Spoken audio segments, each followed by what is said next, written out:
Throughout the decades, there has been one standout voice in harness racing. Adam Hamilton has conveyed the amazing highs and the heartbreaking lows. Retrovision are proud to present Adam Hamilton. Retrovision, lowest prices guaranteed. RAC members save an extra 5% every day at Retrovision. Thanks to the team at Retrovision. It is great to have Adam Hamilton with us on the program. A very good morning to you, Adam. Yeah, morning, guys. So much to look forward to. We're starting to get really, really serious with this Tab Eureka build-up now, and it's great to have Never Ending over there. As we speak, I think he might be having his first look around Menangle, pretty low-key look around, but Justin Prentice saying that he'll be getting back in there on Saturday, a week ahead of his first race at Menangle, his only lead-up race before the Tab Eureka, to have a more serious workout.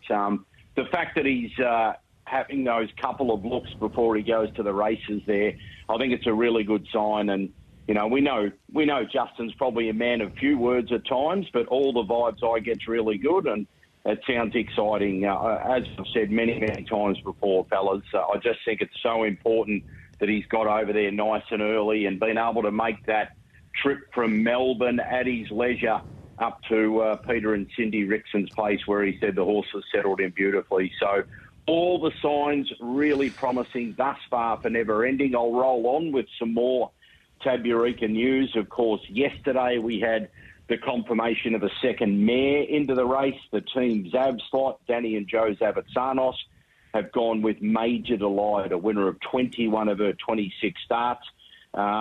She richly deserves a spot in the race, no doubt about that. She has been terrific this campaign. She didn't win by a lot last Saturday night, but she still sat parked in 150 and got the job done. So she's got a similar profile, very similar profile to stablemate Encipher, who of course won the race last year. She just hasn't been tested in the free-for-all company yet that Encipher was before she went into the Tab Eureka and won it. So that formally leaves two slots, that of Tab, who are now on the search again after the setbacks with Frankie Ferocious, and Kevin and Kay Seymour too, who I'm told may not be that far away from making an announcement with their slot. But we could have a third slot because there's still question marks over the Lost Storm and his form for Aaron Bain and Summit Bloodstock. So that's a bit of a watch this space at the moment, guys. That's all of the latest on the most significant of Tab Eurekas yet from a Tab Eureka's point of view from a WA stance, fellas. Absolutely. Cannot wait to see Never Ending showcase his undeniable talent in the Eureka. Now, what about Saturday night upcoming at Melton? Yeah, look, it's a massive to have Just Believe back in action. You know, one of the greatest trotters of our time. He's just built that incredible record, banked almost $1.6 million. He hasn't had that long off. He was winning the Group 1 Row Cup over there in Auckland back on May 24. He's back. He'll have a good build-up now towards another New Zealand campaign. He's in race 8. There's only a 6-horse trotters free-for-all field. He's drawn 4. I said to Jess Tubbs, you know, any thoughts he could be perhaps a little vulnerable first up? She said, well, not on his work at home anyway. So she said, you know, he might be a rising 9-year-old, but he doesn't know it, nor do we when we look how good he's working at home. So sounds really promising with him. Jess also saying they may take Better Eclipse and even Recaro Rebel across to New Zealand in late October with Just Believe. Of course, Just Believe to target the $400,000 Dominion on New Zealand Cup Day, November 12. Better Eclipse will go to the New Zealand Cup itself after winning the Auckland Cup back on May 24. Also at Melton in race 1, really, the free-for-alls have just been terrific racing lately, and having them early in the night has been a big win to get more eyeballs on them. I guess, look, there's a lot of chances in this free-for-all, but the most significant one is Perfect Class, drawn 9, racing really well this campaign. The 4-year-old is well and truly still in the Tab Eureka mix. In fact, I think a big performance, a win or a big performance might nearly get Perfect Class a slot into it. Other nice horses in the race, Tango Tar in 1, Hurricane Harley 2. You got 888, Mac Dan, Recaro Rebel, the mare I mentioned against the boys, Bucky and Bark, Bulletproof Boyd. it'll be a terrific free-for-all, that one, race 1. And in race 3 at Melton, the 3-year-old filly, Very Pretty, missed the Queensland Oaks trip with a little setback. She's back, of course. She suffered her first defeat in 9 starts before the Queensland trip was cancelled. She has got barrier 7. There's a couple of nice mares and fillies in the race. So, look, we'll put it this way. Get a good indication of whether she's over all of her setbacks. Very Pretty there, guys. That's Melton on Saturday night. All right, let's stay on the East Coast and firstly Menangle before Albion Park. Yeah, so Menangle, the free-for-all's the interesting one. Again, this Tab Eureka theme is everywhere at the moment. Captain's Knock has drawn the pole in the free-for-all, and he gets his chance. It's a good, even free-for-all, a little bit like the Melton one. You got Max Delight, the old boy, just flying again. Simply Sam back from Queensland. Typo back from Queensland. Pete said so, drawn out wide as well. But Captain's Knock's performances largely during his Queensland campaign were great without winning. He probably needs to make a bit of a statement and use barrier 1 and get the win there. And then Albion Park, it's a big meeting for them. Q-Bred Triad finals meeting, a lot of money up for grabs. The key races, the key race is race 7, the 4-year-old Triads, where you got Free Thinker for Grant Dixon already in the Tab Eureka, has drawn barrier 8. And then you've got 2 that are trying to impress to maybe sneak in late. And that's For Real Life, drawn 6, and Ragazzo to Tilly, drawn 7. So that'll be an interesting race. Also race 5, the 2-year-old fillies, Q-Bred. Cool and Classy, that filly who ran an enormous 4th against the boys in that $500,000 Proto Star 2-year-old. She should be winning that one from there. And then we go to Gloucester Park, where you guys, speaking of 2-year-olds, you've got the Pearl Classic, of course, for the 2-year-old Colts and Geldings. Looked a good race, Tim. Yeah, nice race. I think we've got a very even group of fillies, which we saw last week. And the boys, I think they take it up another notch this year. This is a really good group that we've got. And I'm a big fan of Sebastian James, so I think we're looking at a Pegs affair here. And just on last week, Adam, the Diamond Classic, it couldn't have happened any other way, could it? Justin Prentice leaves, goes over to Sydney, but nothing changes at home. He wins the Diamond Classic with Ruby Lavira. He's not without a hope this week either. Dime Massimo can absolutely win this race from barrier number 10. If he gets out, I'm sure he'll be getting home very, very strongly. Sebastian James, though, in front of him, just putting together the picket fence. He's the starting point. And then you probably look towards horses like Lake Picola, maybe the better side as well on the back line. Hold the Ammo is a very, very good animal as well. So I think you'll be seeing a few of these going around at a decent enough price that are pretty talented animals that can certainly fill the minor placings. I spoke to Michael Brennan earlier on in the week as well, and he's very happy with how Express Party is going, but barrier number 8 clearly is an impediment there. But to answer your question, no bravery award points. I think Sebastian James from the pole is the way to play this race. Looks the way to go. Yeah, just on Justin Prentice, I mean, he must just be in a great place, because the biggest fear when you go away, even if it is with one, the best horse you've ever trained, is, will things continue at home, particularly when there's big races on, and they got the job done last week. So he's clearly got a good team around him and a good system. Also really interested, we know how good Waterloo's been predominantly against the girls, but this is a fascinating test, isn't it, against the boys drawn wide in the opening race? Yeah, so we spoke to Mike Reid earlier on in the week about Lion Queen, who was quite the return at Gloucester Park on Tuesday night, and the measure between Waterloo and Lion Queen, could she be as good as Waterloo? We're going to find out a lot about Waterloo here, and I think she's probably a filly that is good enough to take on the Derby after the 3-year-old fillies features. This is a big test in front of her, so had to draw the outside. Blaze Away, all reports out of the Michael Young camp that Blaze Away is going along very nicely. Gary Hall Jr.'s first drive back at Gloucester Park on a Friday night for some time as well. So looking forward to seeing how Blaze Away goes. I'm leaning that way, just with the draw again here, but if Waterloo is good enough to come out and win on Friday night against the boys, and a good group of boys at that, Menem Shah, Wave Rider, Ideal Muscle as well, Pete's Honours going along very nicely, Artful Major from the Prentice stable. If Waterloo can beat this crop, well, what's to say that she can't go on and win a derby even later on this year with the right run? If she can overcome the wide barrier this week, why not? Why not going forward? So looking forward to it, absolutely right, Adam. And the marathon as well always gets a lot of interest here in the West over the 3,300 metres, so something a little bit different on Friday night. Yeah, certainly looking forward to that. I'll leave you with my best, fellas. Melton on Saturday night. Son of Mac, he's had his battles over the last 12 months, but I really like what I've seen the last couple of runs, and draws well. Race 5, number 2, Son of Mac, for a real emerging training force in Victoria, the former young Kiwi Kyle Marshall. And then to Albion Park. People who've been following me will say, when are you going to drop off for real life? Well, it's not going to be this week. Nothing's gone right.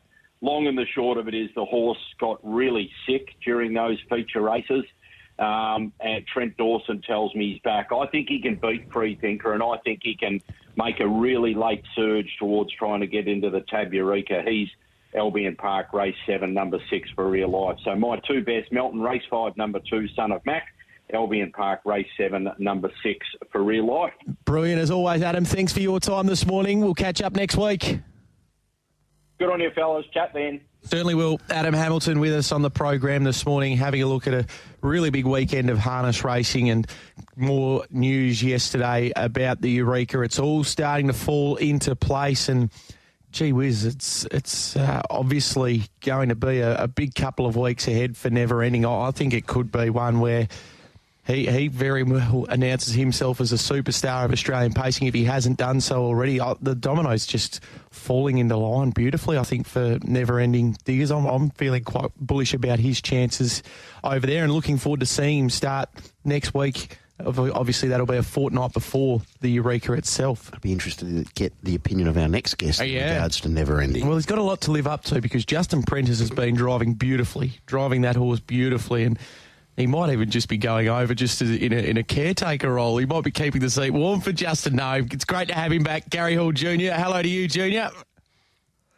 Good morning. How are you guys? We're okay. How are you? Oh, be better if the call was at 7:30. Has your golf game improved in this past 6 or 7 weeks? Don't ask questions you know the answer to. How are you anyway on this Thursday? I've matured a lot over the last 6 weeks. I'll call it how it is from now on. We were just having a chat about Never Ending with Adam. How have you assessed him from the sidelines this campaign, and what are the expectations, the realistic expectations as he approaches a massive grand final?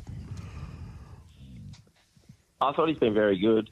I think he's sort of taking the right steps and the steps we thought he would take. His free-for-all runs here have been really good. A lot to like about them. It's always hard to take that step. I mentioned it with Gareth the other day on Melbourne radio that when they are so dominant in their age group, it's always hard for them to just step up to free-for-all and maintain that level of dominance. They get put outside their comfort zone for the first time in their career and get driven differently and don't get things handed to them because they're not the standout horse anymore. And I just think he's handled it all pretty well. All things being equal, I think he's done, like I said, what we'd expect of him, and I think he probably should continue to get better, driven differently and learning different ways or different racing patterns as he goes. So, it's been pretty good to watch. I'd prefer, I wouldn't prefer, but it's probably a bit nerve-wracking seeing Justin come back driving so well. You left the door ajar. It's one of those things, like you sort of put pressure on yourself anyway, but when you know there's, Justin's happy to have me on, knowing that he can do as good a job, if not better, on occasions.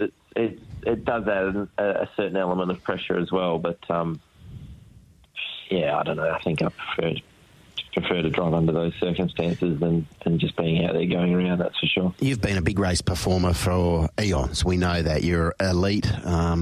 Your CV says as much. The fact that you are going to be driving Never Ending in a race where the kitty is $2.1 million, does that alter your approach? Does it heighten your excitement levels? What's the overriding emotion? It's probably might be slightly different this time around, given the fact that I've had the last 6 weeks on the sidelines. Probably feel like I just need to win the race to get square, to be honest, for the last 6 weeks.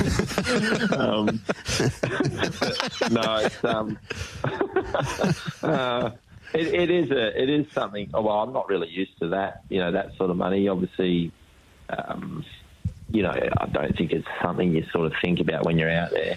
Once you sort of get out there, certainly the lead up to it, it's another thing to consider. But once you're sort of on the track, it doesn't really enter your thought process. But I think one or two of Quinny's inters might have been around the $1 million mark. So yeah, and I remember those races being talked about a lot leading up to it, the prize money. But you get out there and it's just business as usual, I'd like to think. But this time around, I just hope that I can sort of get my eye back in time to to do the horse justice.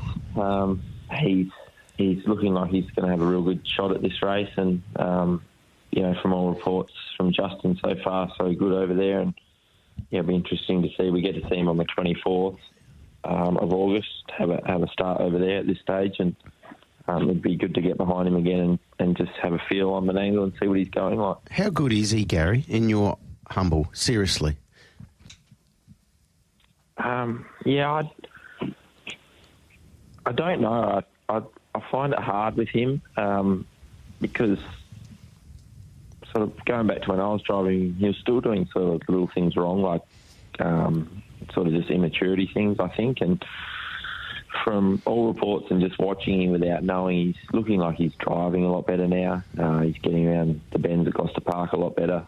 I think he's, and he's sort of taking the right steps to becoming sort of elite.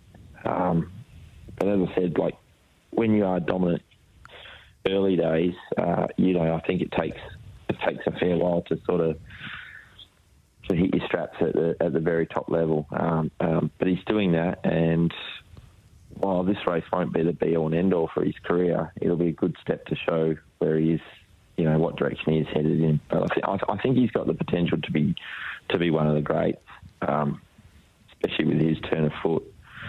And he looks like he's developing a certain element of toughness as he goes along as well, which we'd always hoped he would. But he's settling down his races now, which is probably helping that fact. And I think he can go all the way. That's for sure. I think he definitely has the right attributes to take it all the way.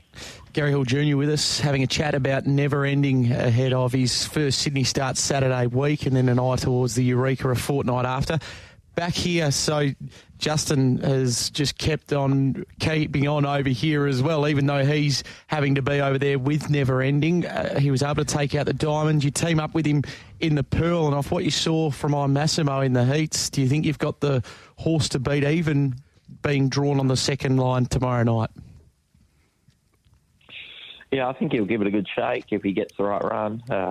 You'd imagine Sebastian James is the leader, probably the horse to beat, coming up with that draw. So it'll be hard to topple, but you'd imagine at some stage in these type of races for the money, there'll be some sort of pressure at some stage. But this horse he's been a bit of a surprise, really.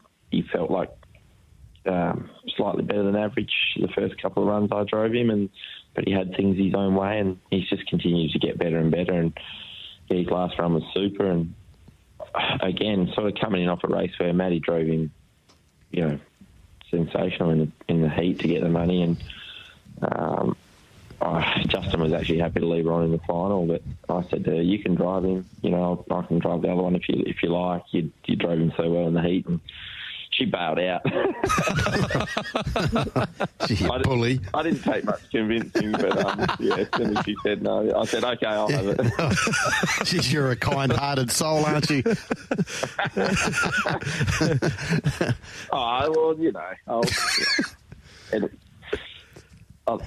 I'd probably spend a bit of it on her anyway, do you? So. Yeah, it's been a long 6 weeks or 7 weeks, hasn't it?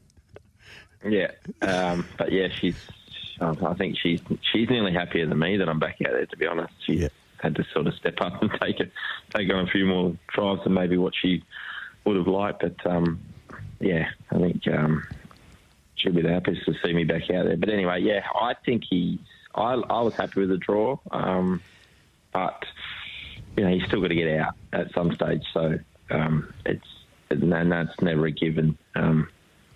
If he does get that run and the splits at the right time, he's definitely going to be in the finish, that's for sure. All right, we won't ask you about all your drives, but the 3-year-old race to start the night is a beauty, and I wanted to ask about Blazeaway, who you did team up with at a trial recently, obviously now with Michael Young, previously with Justin Prentice. Do you expect that from the good draw, the draw advantage on a couple of nice ones tomorrow night, that Blazeaway can return a winner?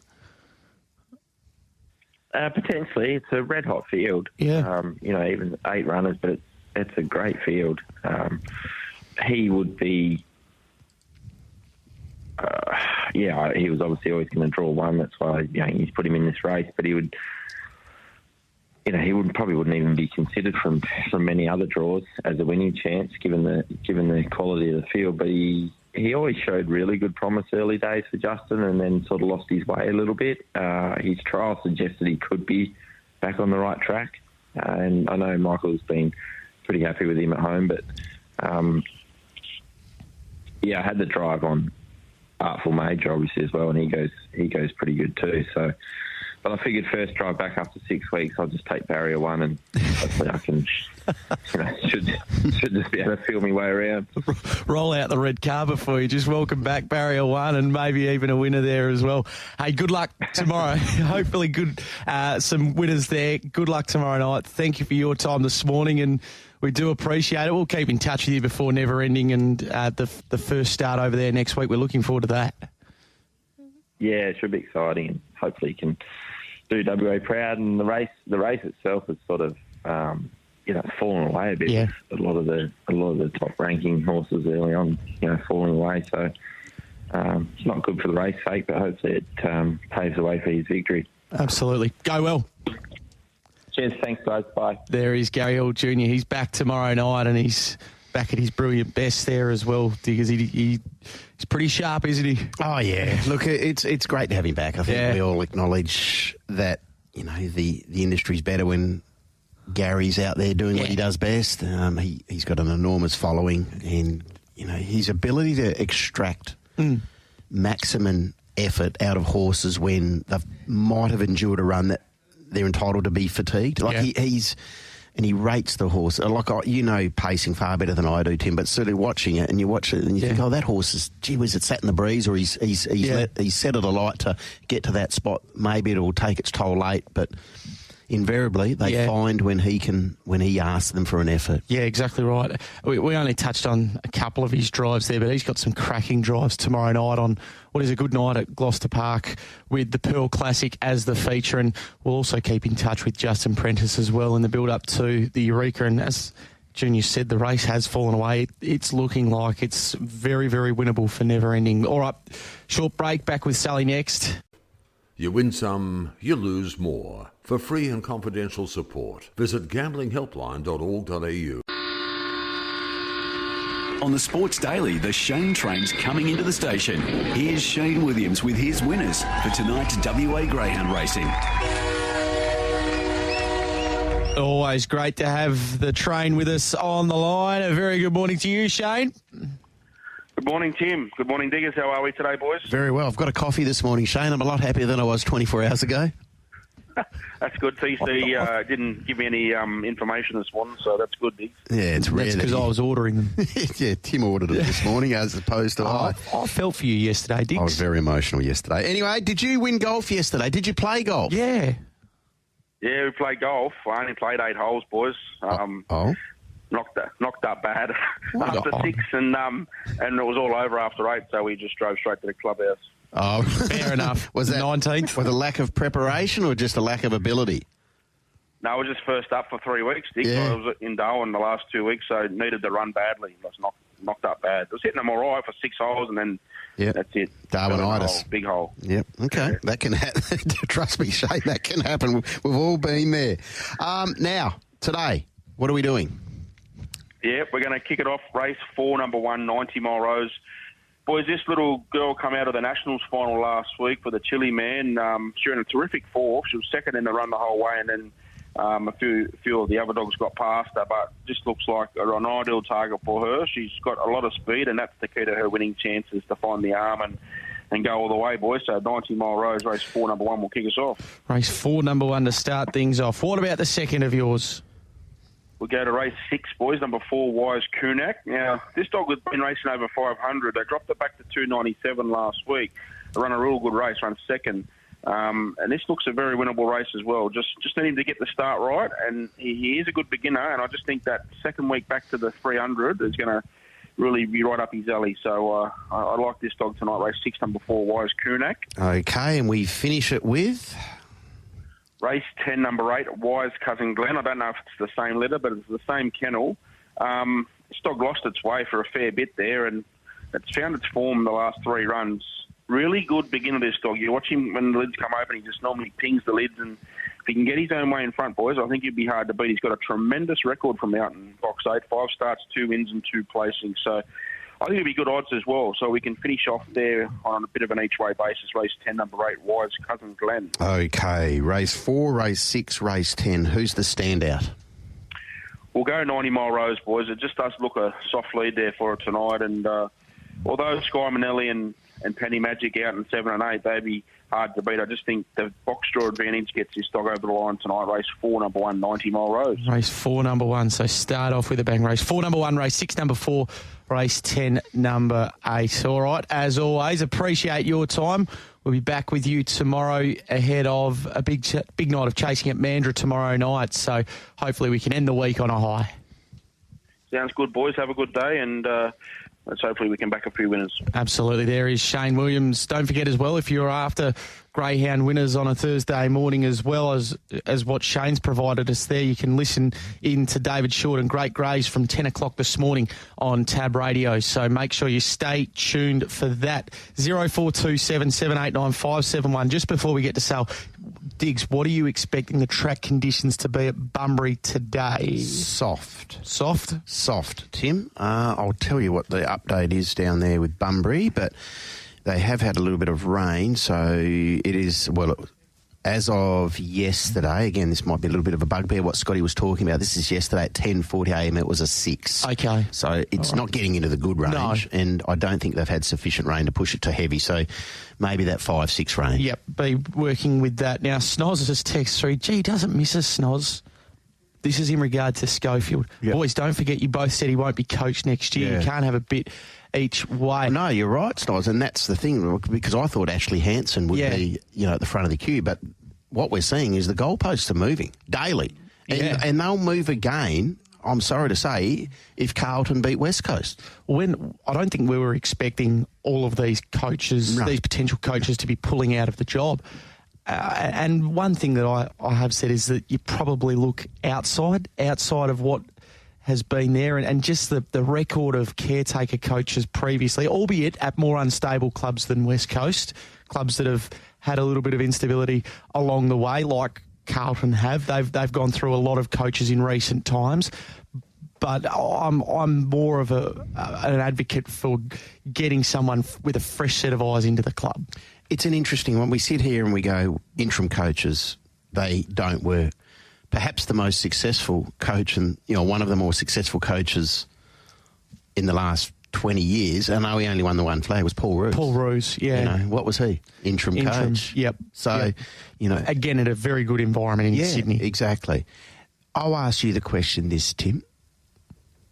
Jared Schofield, from what you knew to what you've seen, what's been something that has caught you by surprise in his 5-game stint at the helm of West Coast? Oh, the pressure that the Eagles have applied on opposition clubs has been remarkable. I think it's been a terrific last couple of weeks in particular, what they've been able to do, the West Coast Eagles. That some of the pressure in the Gold Coast Suns game, it was just non-existent. The pressure rating's been through the roof the last couple of weeks, and Jared has clearly demanded that of the West Coast Eagles players. And look, I think he'll be a very good senior coach. Don't worry about that in time, whether it's next year or in years to come. But I just thought maybe going outside of it. But with the way that they're dropping out of the race, it might be him next year.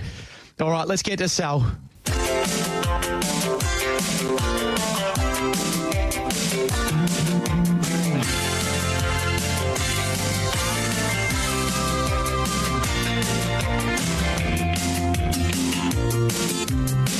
Some boys has got the look of a freak Adonis, and some boys has try to talk you off of your feet. Some boys think they're God's gift to woman. Some boys just think they're sweet enough to eat. What you get is what you see. Hit it, Sal. What you get is what you see. All right, Jimmy, Happy Thursday, Sal. My word, it is a happy Thursday too. That's the main thing. And I tell you what, it's happy when you look at the Thursday night game. Oh, how good is this one going to be, Diggers? Oh, outstanding. Cool. Outstanding. Storm, Penrith. It doesn't get much better and or bigger than this. No fence sitting, boys. Is it a grand final preview? Well, yes, I think it may well and truly could be, to be totally honest. You look at both sides, and even when you think about their round one game, it was 8-0. 8-0 in round one. But I tell you what, though, both sides, they haven't been in great form, and I think they've had their eyes on this game tonight, to be totally honest. Penrith have got away with a few the last couple of weeks on the back of Nathan Cleary. Nathan Cleary scored 64 points in his last 4 games since he's come back. It's quite incredible when you think about that. And then you look at the Storm. They were a little bit clunky last week against the Rabbitohs. So Cameron Munster wasn't a happy man in that second half. So, yeah, they're just trying a few different things. But it's a big one. The bottom line is the minor premiership's up for grabs. What's your gut telling you? It's an interesting one because the Panthers have won 5 of the past 7. But on the road, the Storm have been good this year, 7 from 8. So it looks like Dylan Edwards and James Fisher-Harris will play. So that's 2 big ins for Penrith. Not just big ins, they're massive ins. That's the bottom line. But no Liam Martin. So I like Leora's back for the Storm and Katora as well. So interesting enough. I'll tell you in a tight one for the sake of a bet. I'm going to go the Storm in a tight game of footy. I just think what I've seen the last couple of weeks, I think Munster's about ready to go bang. That's all jokes aside, have a look at the halves. Yeah. Cleary, Luai up against Hughes and Munster. Like, you're talking the best halves in the world. That's the bottom line. And then you look at the same scenario, Pappenhausen and Edwards back. How will he be? Edwards, as you know, we haven't seen him since Origin. So interesting to see how he comes along. Obviously, if he's playing, he's fit. So, yeah, it's just going to be... Yeah, sit on the lounge and just enjoy, I think. So would you be surprised if these 2 teams are playing off in the grand final? No, not at all. Not at all. The only thing, as I've said, and I've said it all year, Diggers, about this Panthers side, I'm still a little bit worried about their outside backs defensively. And, they've lost a few of them throughout the series. We've seen some good kids, young McLean's come in and done a job. But defensively, and... You look at the finer points of the game. That's the only little bit that concerns me up against a side like the Roosters who can score points. And all jokes aside, if this Bulldog side keep gelling the way they are, they could be a side outside that top 4. But, yeah, for me, it wouldn't surprise me, but the Roosters do have points in them. All right, let's go to Friday afternoon footy, Perth time that is. Manly Sea Eagles $1.19, the Warriors $4.70. Just to keep the pressure on the top 4, the Sea Eagles need to win this one. Yeah, they do, and they're good last week. You talk about sides that can score points. Gee whiz, if Manly Sea Eagles side can when they get it on show, right from Evans, Brooks out the back, Trevor, which we know that, but Saab and young Tommy Talau. He's had a great season. They take on a Warriors side. It's all about pride now. Losing that, Golden Point thriller last week to the Dolphins. But at home, they've been pretty good. And the Warriors are only one from their past 5 at Brookvale. So, yeah, the Seagulls, I think the Seagulls will take care of the Warriors. Okay, what about the Roosters up against the Eels? This is the second game tomorrow. It kicks off at 6 o'clock. The line here is 17.5. Yeah, they've been pretty convincing the last few times they've played. And the big thing, against the Eels, that is, the big thing for me for the Roosters, and we're only talking about top 4, is their next 4 games are against sides that are out of the 8. So I think their main thing is now, their main objective is to get this one underway and then just grab that top 4 spot. So, yeah, at home, the Roosters they know we know they can score points, so I think they'll score a few against the Eels, who were brave last week against the Panthers, as we know. But, yeah, Roosters after the bye, and I think they'll be too strong for the Eels. Well, we've got a way to start Saturday. The Dogs and the Dolphins. The Bulldogs, $1.50. The Dolphins, $2.60. So both of these sides desperately would love a win here. Yeah, it's interesting. We looked at a game last week and we thought, is that the right, betting-wise? Because not a lot of people have realised the Bulldogs have taken this game away from Sydney. This is out of Bundaberg. So, and the Bulldogs are only 2 from their past 9 in Queensland. The Dolphins, they got one last week, and I really did feel good for them. They nearly let the Warriors back into the game, but the late field goal, the 2-point field goal, got them home in Golden Point. Will that kick them on? Because the bottom line, the Bulldogs look like they'll play finals for the first time since 2016. The Dolphins, I think they're everybody's second team. Yeah. We all want to see the Dolphins do well. So, but I might pick the Dolphins in a little bit of an upset. Okay. It's in Bundaberg. You'd be filthy if you couldn't get a rum. Oh, that's what I was just thinking. What happens in Bundaberg stays in Bundaberg. A bit of kung fu juice. Nothing like it. Nothing like it. Now, what about the second game on Saturday, Sul? The Cowboys at 149 up against Ricky Stewart's men at 263. Diggers, I'm going to remember that one. Kung fu juice. Oh, it is aggro juice, the old Bundy rum. Oh. Never had one. Oh, no, it's... That's true. No, you hit the nail on the head. Yeah. You hit the nail on the head. I can make blokes think they're rocky. A bit punchy. Oh, yeah. This next game up in Townsville, as you mentioned, both big losses last week. The bottom line is they were embarrassed last week, the Cowboys. At home, in front of their fans, they had their pants pulled down by their mates, the Broncos, and the Raiders weren't much better in that second half. So, yeah, it's time to bounce this Cowboys side. They're a bit like what you were just talking about, Diggers. They think they're on the run. They can't just put 2 halves together. And Nene's gone this week. He's out. He's a big loss. But the Raiders will go out there and just throw the footy around, I reckon. But Cowboys have won their past 5 v the Raiders. And away this year, Raiders are only 2 from their last 8. So, yeah, I'm going to go the Cowboys just to turn it up. Be a big crowd. All right, now the next game, we won't spend too much time on it, but the West Tigers 263, the Rabbitohs 149, an opportunity for one of these sides to get a rare win. I think, Timmy, the best way to say it, we've got 2 proud clubs playing for pride. There you go.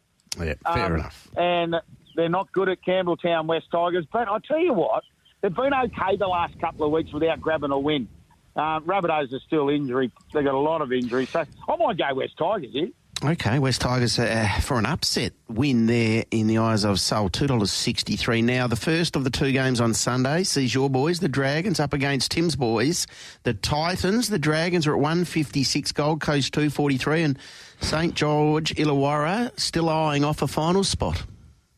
Yeah, they are eyeing off a final spot, and, they've been that consistency thing. They weren't awful last week, but they've just got to be more direct against the Bulldogs. They weren't. So, obviously, been a big week. There's been a bit going on in the news, but they go back down to Wollongong. So, that's the main thing. They've been good. Titans, they'll be playing for Kieran for them, boys. Yep. The 34-year-old becomes a 53rd player to play 300 games in the NRL, and he's a ripper.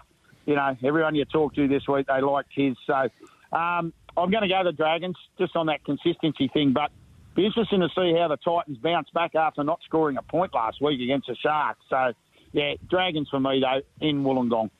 All right, in the last game, the Sharks and the Knights. So the Sharks 136, the Knights 310. Yeah, last chance for the Knights, isn't it? And and we saw what the Sharks could do last week.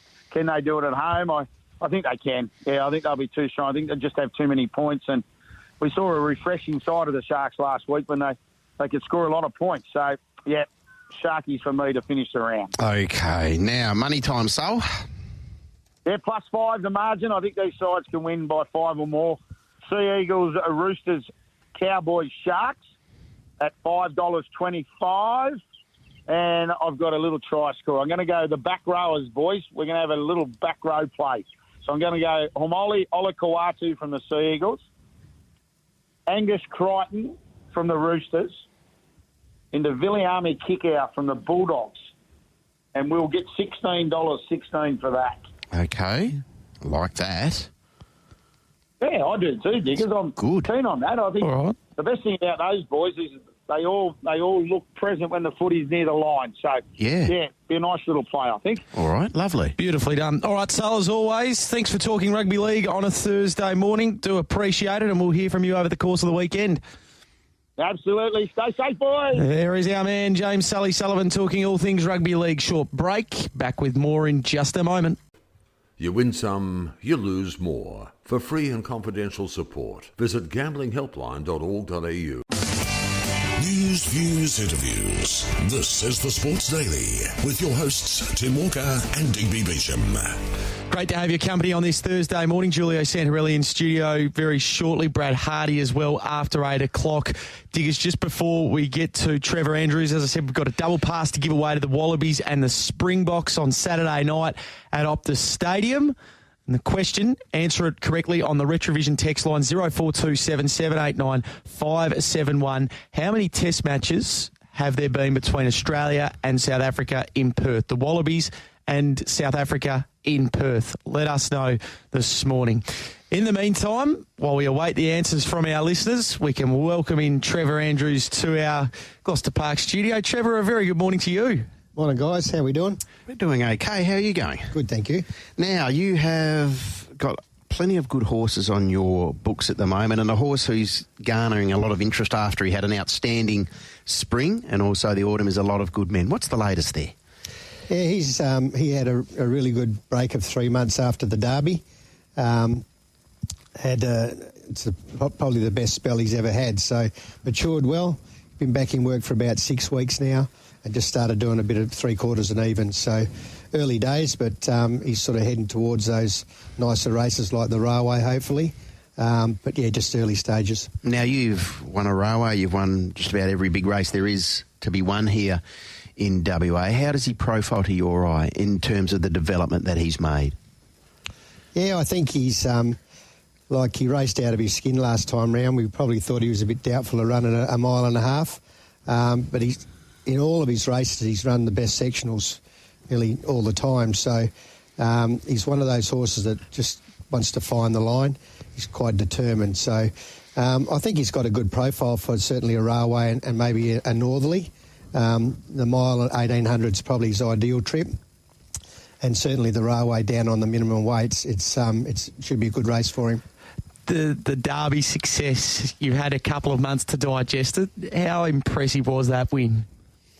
Yeah, super. He's like I say, his sectionals are always great, but in some of those earlier races, he was just over racing and racing unkindly. So the key was with him to trying to get him to settle a bit. Paul had sort of been riding him quite a lot and had a lot of success on the horse, but we just got to a stage where things weren't happening, probably a little bit unlucky in a couple of races, and we went for a riding change with Jared. So we changed his gear, took the winkers off him, put a crossover noseband on him and just dulled him down a bit. And Jared sort of was doing a lot of his track work, as my wife Joanne was, and just sort of lengthening his work, getting him to relax. The Mel Vista was the catalyst where we rode him back just to get him to settle, and it was a massive run when he ran second that day. So that enhanced his progress towards the Derby. And in the Derby, he had just one of those beautiful runs where no bad luck got in his way. He was 3 deep with cover. He got out to the moving line, and he probably hit the front a little bit too soon, but it was just was meant to be. Yeah. Is he still an entire? He is, yes. He's obviously a half-brother to Bustler. Yep. He's got a nice pedigree behind him. We didn't leave him as an entire for any reason, but he was always a little bit fine and a little bit weak constitution-wise, and so his testosterone sort of helps him to do a bit better. He's got a beautiful temperament. He's not a colty sort of a horse at all. And as it is, he's now a Derby winner, and maybe one day he might have a stud career, but his half-sister made 600,000+ at the sales this year, and unfortunately she passed away, which was pretty tragic. But Bustler's a Group 1 winner in the pedigree, and if a lot of good men can come out and win a railway, that'll enhance his stud potential. What's that worth? You talk about the good nature about him, and he's not coltish. What's that worth come those big races later on, and already what's been the big races he's already been in? I think temperament's a big important thing. Like if you've got a really bully colt that probably doesn't have his mind on the job, that would be a negative type thing. But this horse his manner's always really good, and he's very positive. So I think going forward, it shouldn't be a negative. Can I just ask you, Trevor, you've had many a good day on the racetrack. Was that one of the more enjoyable ones, the most recent victory of a lot of good men, given who's in the horse? Yeah, exactly. I mean, I've been fortunate to win quite a few big races, but when you're sharing a win with another 19 guys and their wives and all that, it was pretty euphoric. Yeah, it was a really good buzz. Also, when you don't expect, like I didn't expect to win it, we were sort of hopeful that he'd relax and finish it off. But no, to share a win like that with a lot of good people, and there's a lot of people like David Houston and Brad Willison and Ryan Fuller and all that. They've never had the opportunity to have a Derby winner, and they've gone out and bought copies of the Derby trophy and all that because, as they say, they'll probably never have an opportunity to have another Derby winner, and it's quite a significant thing. But a lot of really good guys in it. A lot of them give me a bit of guidance along the way with how to train him, which I a bit of free advice. Yeah, just enlighten us on what that conversation looks like. I would, as you go along and you have a few negative runs or whatever, there's always the bloke that thinks he should be in the paddock or the bloke you should be doing this or doing that. But that's what happens when you got a crew of guys in the horse. A lot of it was in jest. There was nothing badly intended with it. But no, it was a really good buzz.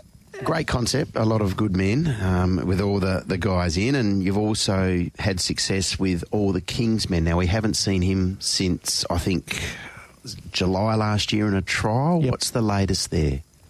Yeah, he's back in training now. He's had 10 months down with Wayne Kiley at his rehab joint. He had a tendon injury. Kim Rose, he's in the ownership group. He scanned him a couple of times and he said the tendon looks really good. So he's been back in work for probably 8 weeks now, and he's just commenced fast work as well. But, yeah, touch wood, the tendon looks really good, so he'll sort of head down that same path. But as you say, like a lot of all the King's men, that's how we started this concept with the 20 guys syndicate. Like they have the ladies syndicate. We thought we'd do something different, have a men's syndicate, something that's never been done before. But both two horses, collectively, they cost about 90,000, and they've won about 1.5 million. So it's been a good ride. And from that, we've got Define Beautiful last year, and she ran fourth in the Karrakatta, and she's been a city winner by Deucimus that's back in work too. And then this year, with the same concept, we bought a Bivouac filly. So it's evolved, the 20-chair men's syndicate. Now, you mentioned Define Beautiful. Did she have a procedure post-Karrakatta? Yeah, she had fetlocks taken out, both fetlocks. Yep. And then she's had 3 months down at Janie Napoli's doing rehab, and she's back in training now. The fetlocks look good, and Peter Harding, that did the procedure, said going forward you shouldn't have any issues. So she's matured nicely. Yeah, and she deserves a feature win. Did a really good job as a 2-year-old, didn't she? Yeah, well, she won first up, and then her run in the Karrakatta was massive. Craig Williams rode her from an outside gate. She did a lot of work to get across. She got beat at probably a nostril for sort of second or third, so that group placing would have been really good next to a CV, but I still think she's got a good future. Trevor, you've been doing this caper for a long period of time, over 30 years. You learnt from the best, Bert Harrison, TJ. What drives you in the middle of winter 2024? First and foremost, you've got to be passionate about the animal. You know, as I mentioned to you guys earlier, you've got to focus on the positives. When you bounce out of bed at 2:45, you've got to sort of think about the nicer horses you have in training, all the nice yearlings that you purchased the previous year that you're just starting to unwrap now, and you've got to sort of, you know, try and remain positive and focus on those points, and that's what drives you. So, you know, we've been in the game, my wife and I, for, you know, nearly 40 years now, and we're probably sort of getting towards the twilight of it, but we still enjoy it. There's certainly plenty of negatives, but the game's been good to us, and you know, I trained in Singapore, and I had a lot of good times. So, you know, that's what you've got to focus on, I think. What about the ups and the downs? You know, and not, without being nasty, you know, 2 or 3 seasons ago you went through a bit of a funk, and, you know, the winners were few and far between, but you've clearly come out the other side. How do you ride that roller coaster?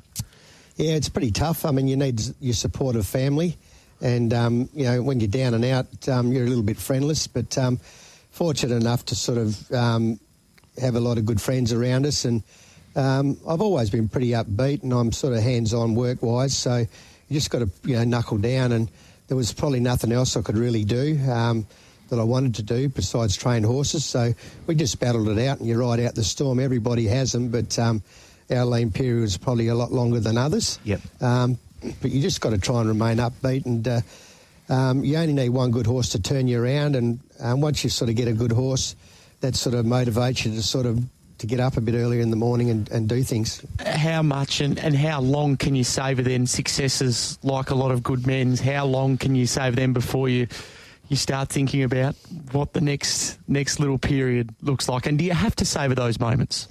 Yeah, you do have to savour those moments, but you need to, I think in our business, you need to go to the sales and buy new horses every year. You're only as good as your horses, and if you're not sort of, you know, refurbishing your stables with new horses every year, you probably haven't got a lot to look forward to in that regard. So, yeah, as I say, I'm a pretty positive person, and I like getting up. I like routine. I like getting up, going to work. I work every day of the week. And it's just what we do.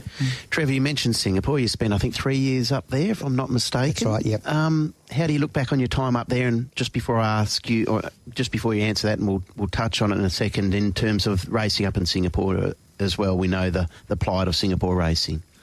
Yeah, obviously it was about 26 years ago since I trained there. You can't believe it was that long ago, but no, they were great times. I was really quite successful before I went there. But as the situation is in Australia, you pay quite high taxes, and with all the success we had, we were still renting a property. So it wasn't until I went to Singapore, you pay a lower tax rate, able to accumulate money to buy a few assets, which has helped us to get to where we are now. So it was a pretty tough time in Asia at the time.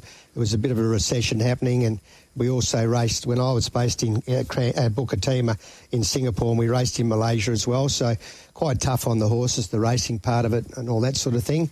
But the money was very good, and I cherish the time we had there.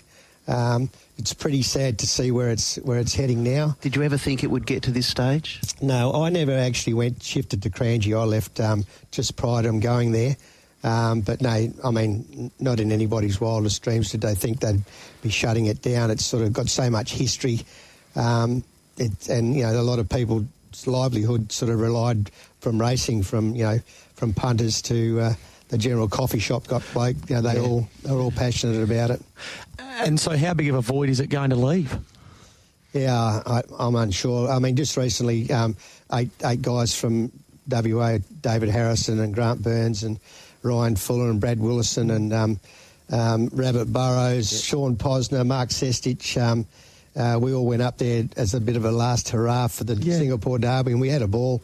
We were there with the Derby winner in the champagne room. We were involved in the deep end of it, and it's just such a magnificent facility. And there's a lot of old faces that were there that when I was training that sort of come and said hello, and that was a really good time. And it was good to go and pay our last respects. Mark Sestich rode up there with good success, and Sean Posner's father, Merv, rode there, and Sean was born in Singapore, so we went past the hospital that Pos was born, and we went to the Marina Bay Sands to the Sky Bar one evening, and it's probably, if you ever go to Singapore, it's the best view in the world.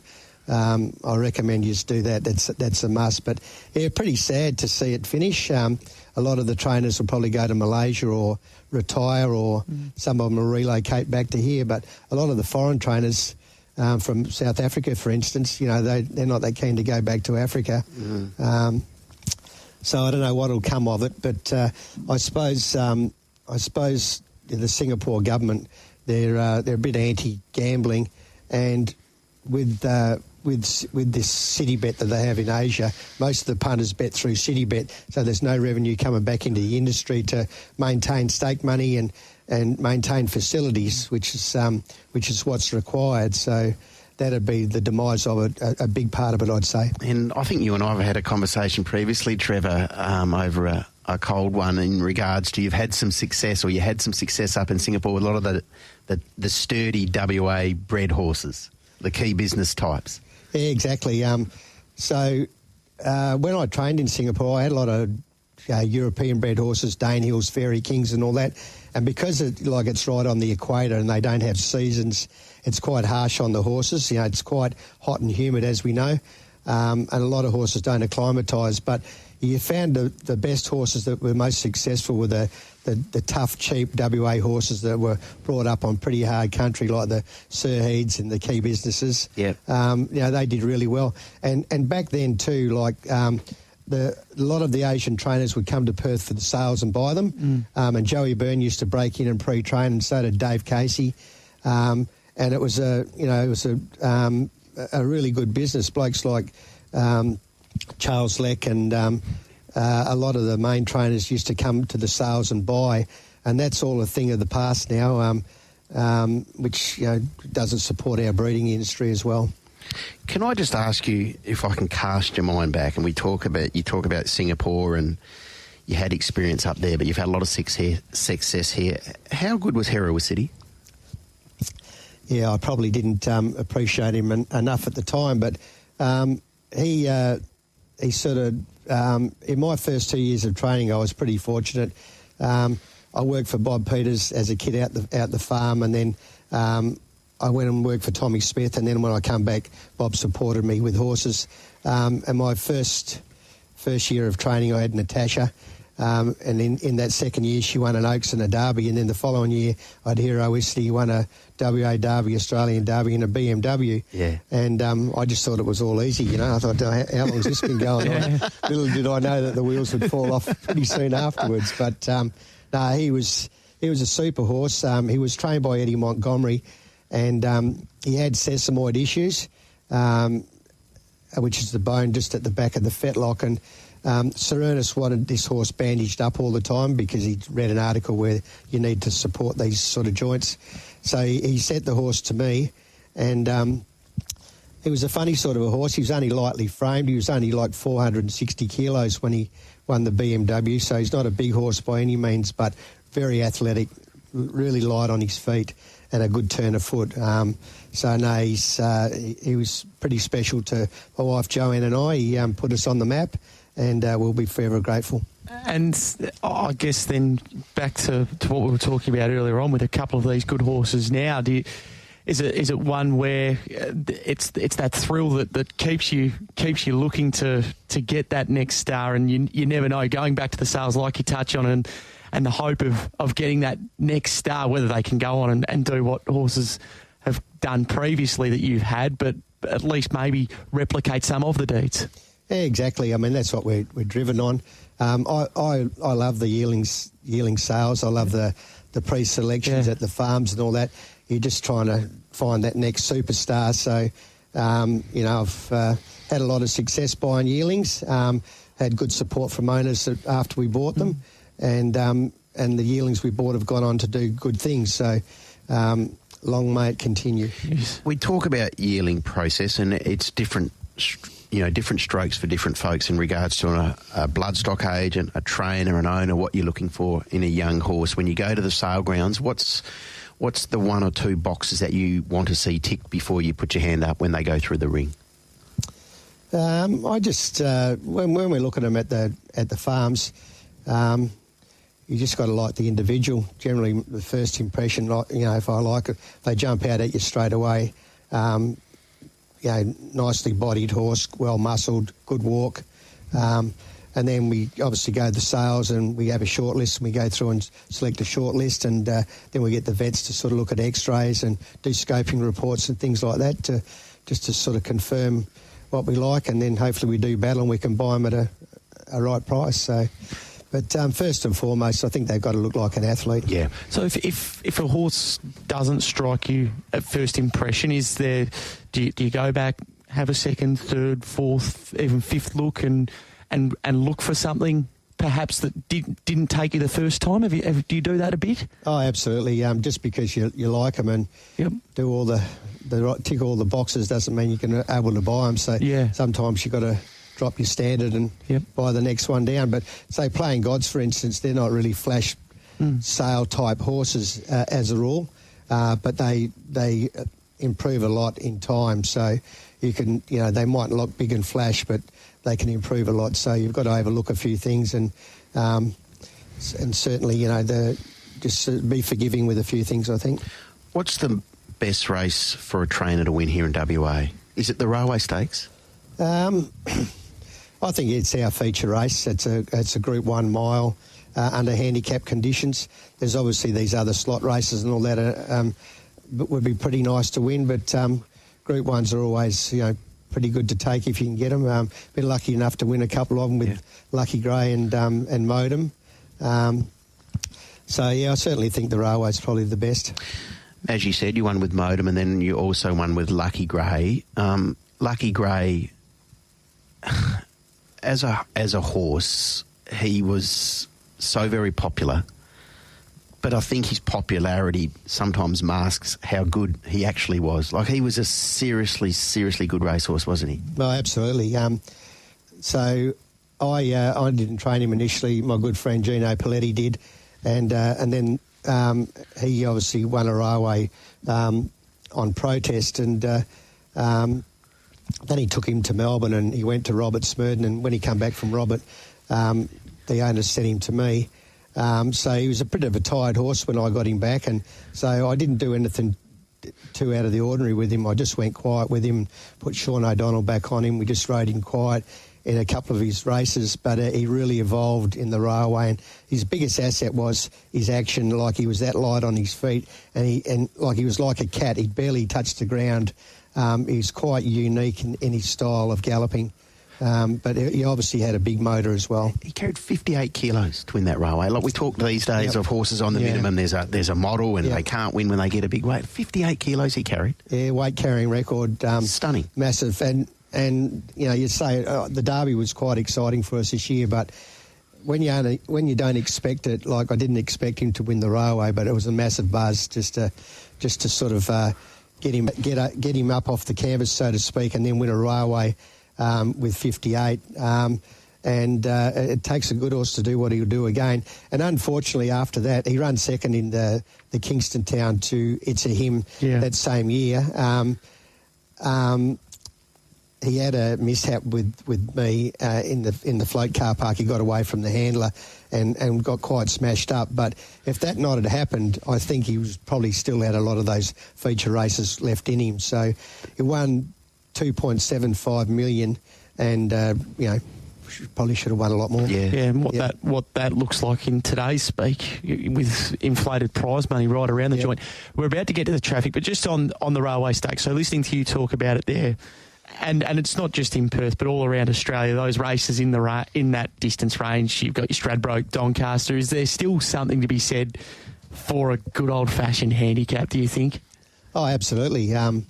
You get in on the minimum with a lesser horse and you're a chance of winning them. They're Group 1 races and they're few and far between. So, handicaps handicap's very hard to beat anywhere, I think. All right, more with Trevor Andrews, a couple off the Retrovision text line.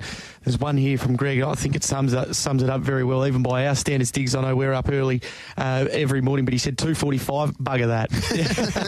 Agree. It's not for everyone. We'll get out to the roads more with Trevor Andrews next.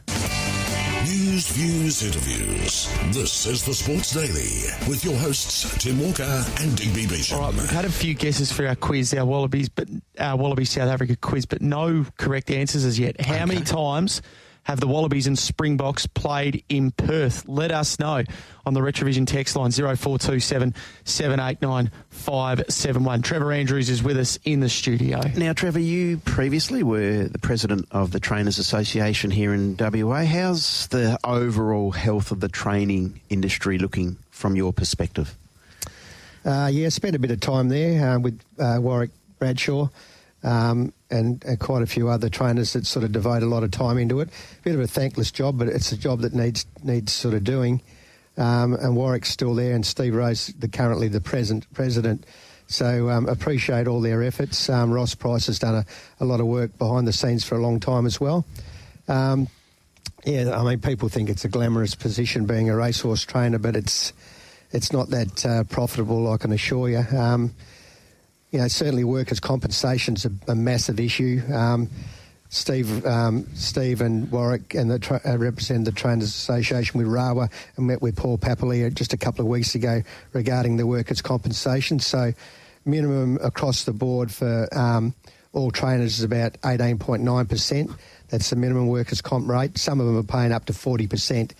So the business model, you just can't afford that. So trainers just won't be able to sustain going forward, you know, training horses. And if trainers are declining, you know, getting a trainer's licence, they won't go to the sales and buy them. So it'll be an ongoing effect. So hopefully the government can sort of look at the situation and take the insurance companies to task as to why we're being charged such a high premium off a small amount of claims. This has been a bugbear for a long period of time, though, hasn't it?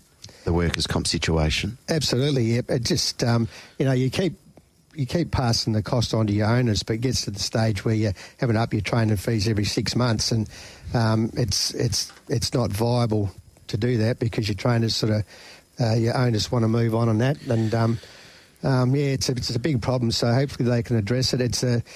It's a work in progress, and Warwick and the team are doing a lot of work behind the scenes to try and address it. So looking forward to hearing what Mr. Papalia has to say, and hopefully he can ease the pain for us, because going forward it's a bit gloomy in that regard. So don't mean to be negative, but even you know, funding for stakes and that, with not being able to advertise for betting on our product, that'll affect our revenue as well. Be interesting to see what they do regarding Lotto, whether they address that, whether, you know, no advertising for Lotto as well, because that's a form of gambling as well. So, yeah, a couple of negative things. But and without good funding, it's hard to maintain stake money, as you know. So a couple of big issues need addressing. But on a positive note, we've got a new poly track going in at Ascot, and Brock Nealing and the team at Perth Racing are doing a good job with that. Poly track, Martin Collins Australia have got on with the job really good. It's a pretty tough time of year for training horses. Facilities are not very good. Obviously, we've had a pretty wet last month or so. So if you're based at Ascot, it's pretty hard to probably get the work into that you're normally required. But hopefully the next 3 or 4 weeks we'll have a new track. Can I just get your thoughts on the younger breed of trainer that are coming through, and two of the main men at the front of it, Mitch Pateman and Luke Fernie? What do you make of the younger breed of trainer here in the West? Yeah, they're doing a super job. Yeah, you need those sort of guys to step up and add a bit of youth. Makes us blokes feel a bit older, as it does. But no, they're good guys to deal with. They're pretty approachable guys, and you know, we're pretty lucky in WA. Most trainers get on pretty good, and there's always a good bit of banter at the track. But Luke's doing a really good job, and as is Mitch. Mitch doesn't lack any confidence, but I don't think I was any different at that same stage of my training career. I thought I was bulletproof for early on too. So No, even Tom Wolfe, he had a winner yesterday, and you need those blokes to step up, and you need them to go to the sales and buy horses, and you want them to be successful because they're the future. In a perfect world, what's the next 6 to 12 months look like for Trevor Andrews? Win the Karrakatta, Railway, Northerly. Everything. No, just stay healthy, and hopefully the horses go good. Keep the missus happy, the owners happy, and that it's happily ever after. Absolutely. I've got one more horse to ask you about, and it's been mentioned on our Retrovision text line as well, one that's perhaps a bit of a forgotten commodity, All Show. Yeah, she's had a few issues, hasn't raced for nearly 2 years now, but she's due to trial Monday. She just had niggling little issues, so she had a bit of a colic mishap after swimming one day and required surgery just for a gassy blockage, and she twisted an intestine, so she's off the scene for a long while for there. And then she had a little bit of a hock issue. She had the hock joint fused. That seems to be fine. She's due to trial Monday. Not really sure where she's at, but she'll probably have a couple of trials, and then if we're not happy enough with her, she'll possibly go to stud. Okay, all right. Certainly one that showed a fair bit of ability early doors, did All Show. Trevor, all the very best. Thank you for coming in this morning. We do appreciate it, and certainly a number of those horses that we touched on earlier on this morning are going to have plenty of eyeballs on them throughout the spring, and let's hope that there can be some stake successes for you over the next 4 to 5 months in particular. Much appreciated, guys. Thanks for having me. Thanks for coming in, Trevor. Trevor Andrews with us in the studio. We'll take a very short break. We'll be back with Julio Santarelli next. You win some, you lose more. For free and confidential support, visit gamblinghelpline.org.au. With the latest WA Thoroughbred racing news, Julio Santarelli now joins the Sports Daily with Santa Snippets.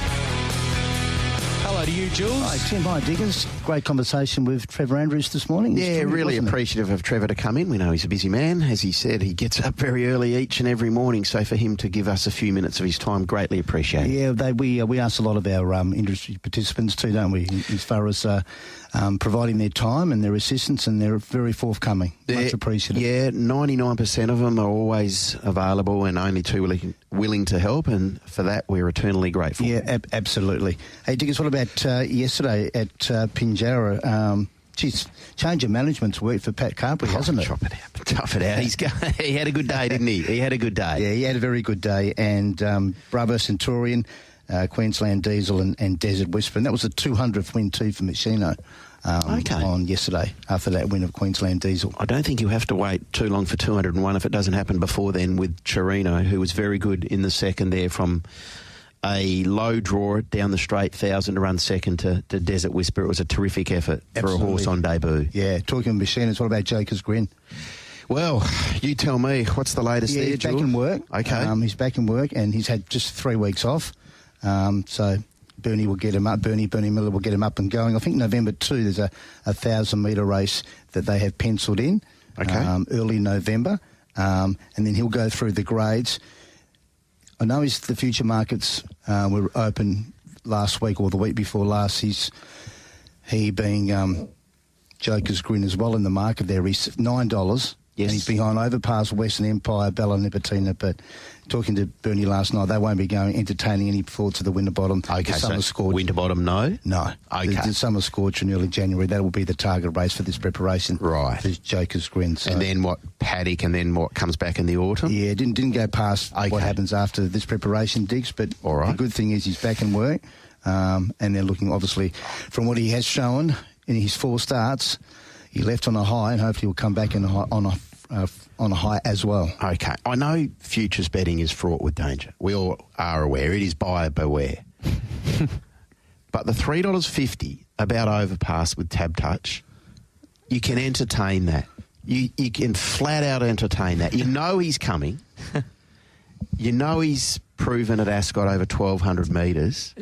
Joker's Grin's $9 in that market. He's not going there. You just heard it. You've got Western Empire at $5 and Bella Nipotina at $7. Yep. Like the $3.50 about Overpass, it surely is somewhat appealing, is it not? Very appealing. Very appealing. Tim? As you said, the hometown record is pretty good. Western Empire's going there. We know that.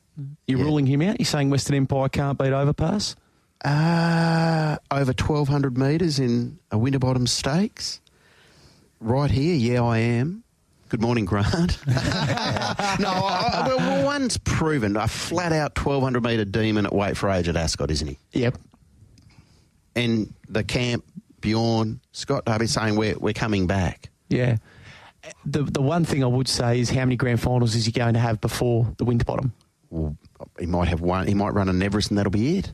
Like he might have 2 runs in, because you've got the program. You've seen it. You've seen the movie before. Yeah. They know the model. It works. Yeah. Overpass Mark 3. The body of work proves it. Yeah. Anyway, we'll see. About Wind of the Line.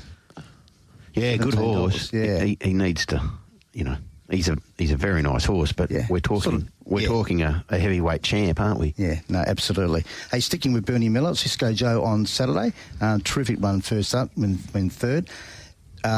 Good news for Bernie, because he's showing a lot of those signs that he had shown when he was racing really, really well. Never really came up last preparation, so he produced super work on Tuesday. The only thing is, if it gets anything worse than a soft 7 on Saturday, a soft 7 on Saturday, and there is rain forecast, isn't there? Pretty heavy rain. And there's a few off the Retrovision text line, and I don't mean to be a negative Nelly, but are you boys worried perhaps, given that there is forecast for rain during the meeting, you perhaps worried about the fate of the meeting? It has been a thought that crossed my mind. Okay. Particularly because there's heavy rain on Friday as well. Well, rain comes late Friday, and let's hope that it doesn't get to that. But we always talk about the worst case scenario is rain during the course of a meeting, and they're talking 40 mils. So when that rain comes, but the forecast is it's meant to start falling late Friday and then just rolls into Saturday and goes all Saturday. So if that's the case, it might be very inclement. I don't know. Let's hope that's not the case. Just some news from Mitchell Pateman's yard. Heard Trevor's thoughts on Mitchell, which was terrific. Glasgow Lass, I might have mentioned last week that she might have one more run, but Mitch had to change her heart and in the paddock, so resume in the Belgravia. Okay. It'll be for Glasgow Lass, and then through to those other races that we had mentioned. Think of God has been retired. It's got a date with Street Boss. Mojo Rhythm's back in work and being Ascot, far better horse than Ascot than what he has shown in the autumn. Johnny Allen's in town for the weekend. He's got a couple of rides on the weekend. He's for family reasons. Yeah, his brother's getting married, so it's a Bucks weekend, and he's attending the UFC on Sunday. So good luck to Tim's Johnny Allen. Tim, what's your concerns with the UFC on Sunday? Diggs. Listen to this, Jules. Breakdancing belongs in the Olympics before UFC. Yeah. Why, is there a suggestion UFC's going to be in the... No, I'm just saying it's more of a sport than the UFC. Oh. But it starts early, does it not, Sunday? Yeah, 6:30 Sunday morning, first fight. First fight, 6:30, Jules. What are you doing at 6:30 on Sunday morning? Probably recovering from the night before, Diggs. Okay. Where are you going? You've been on the drink. What's a Saturday night? Oh, right, Hey. Gates open at 5:30. Perth Racing Awards Saturday night, Diggs. Oh, that's right. Yeah. You're going to light yourself up, Jules. Only take one net these days, Tim. Doesn't take too much. Beer you're talking about? Yes. I'm fully supportive before I get hammered on the Retrovision text line, because I know UFC is very popular. Anything like that brings money into the state, which clearly this is going to do. Tim, we're all for it. But you've gone down a path. Don't retreat. Well, I'm not like, put it this way, I'm not lining up to buy tickets to it. Well, I think it's already a sellout, is it not? Yeah, it's massive. Massive. Yeah, it is massive. Yeah, and you won't find me in that line to try and get tickets when they were on sale. I don't think you'll be missed on Sunday, Tim. Put it that way. No, and I won't miss it. It's a love-hate relationship. You're a purist, and I know you love your boxing, Diggers. Yeah. Have you ever taken to UFC? No, I'm boxing. I'm a boxing man, and I am in the minority. Like Tim and I are in the minority. Maybe you, Jules. I'm not sure. I'm the same. You give me boxing ahead of UFC, but again, I understand it is huge. It is a Goliath. I like the theatre of Conor McGregor and what he brings. He's a bit different. I don't mind him, but yeah, I just don't follow it enough, so I probably shouldn't comment much more than what I have. Yeah, too late. Ben Pearce, Ginger Baker, just holding back for the Idyllic Prince Saturday week. Okay. And Jeremy Easthope with upper limits in the Blues Peak on the weekend. Heading into the Jockey Celebration Day stage, just a couple of things went 100% behind the scenes. Nothing major, but he's had a clear 2 weeks. Work on Tuesday. Work yesterday was very good. Third up, 1,600 metres. Look for a better or an improved, maybe going one better for upper limit. $7 currently on Tab Touch. It's a very competitive race, that, isn't it? It is. Very competitive race for those markets. Triple J, the favourite, going for 4 in a line, stepping up to a mile. Stepping up to a mile, potentially on a really heavy track, so that might test him, but hard to fault his form. Absolutely, the stable's in red-hot form. Anything else, Jules? That's about it, Tim. And yesterday, Diggers called the WA footy public, a large chunk of them, small-minded. In regards to? The fact that perhaps some West Coast fans suggesting, and Fremantle fans... Went down really well with the rank and file, my comments. And Fremantle fans perhaps being worried about West Coast not beating Carlton this week, or perhaps maybe not absolutely riding the mount out fully to the line to get over the line. What's your take on it this week, Jules? You're an Eagles man. Would you prefer to see West Coast win or lose? Oh, if it means Fremantle... Well, Fremantle just have to do the job against the Giants, don't they? Then it takes it out of the equation. Let's go with the market. GWS beat Fremantle. What do you want to see happen on Sunday? I'd always want to see an Eagles win. Always see an Eagles win. I don't think he was going down that path. No, he was. He's a smart man. I don't think the Eagles can win. I don't think the Eagles will win. Well, how? I can't have a lot of faith in a team that's struggled to win over the last couple of years. Yeah. I feel an ambush coming on Sunday. Well, who's going to be on the plane to help them ambush West Coast? Bruce Dool. Patrick Cripps. Well, he's the last man standing. He's carried Carlton for many years, and he might have to do it again. His shoulders are very broad, and they've carried a large burden over a long period of time. They might have to be... Yeah. Well, he might have to play full forward. I might be negative, Nina, but I'm just against... Negative, Nina? It's just sex change. Wowee. There's a story. I've got a question, Jules. One more before we get to the news. And we'll have a ticket giveaway after the news. How many games have West Coast lost in the last 14 days? Yeah, we're lucky to win last week, Tim. That's not the answer. We're playing the Gold Coast in a fortnight earlier. TC, have a word to Tim, please, next door. Yeah. How many games? Stay in your lane, Tim. Yeah. Stay in your lane. Settle down, Tim. Settle down. Yeah. I still didn't get an answer. Well, let's assess the last 6 or 7 weeks after we played Geelong in a fortnight. So you're skipping over to the Geelong game already. Nothing like looking too far forward. Hey, Jules, you don't often get to do this. Do you want to throw to the news for us at 8 o'clock? Time for the news.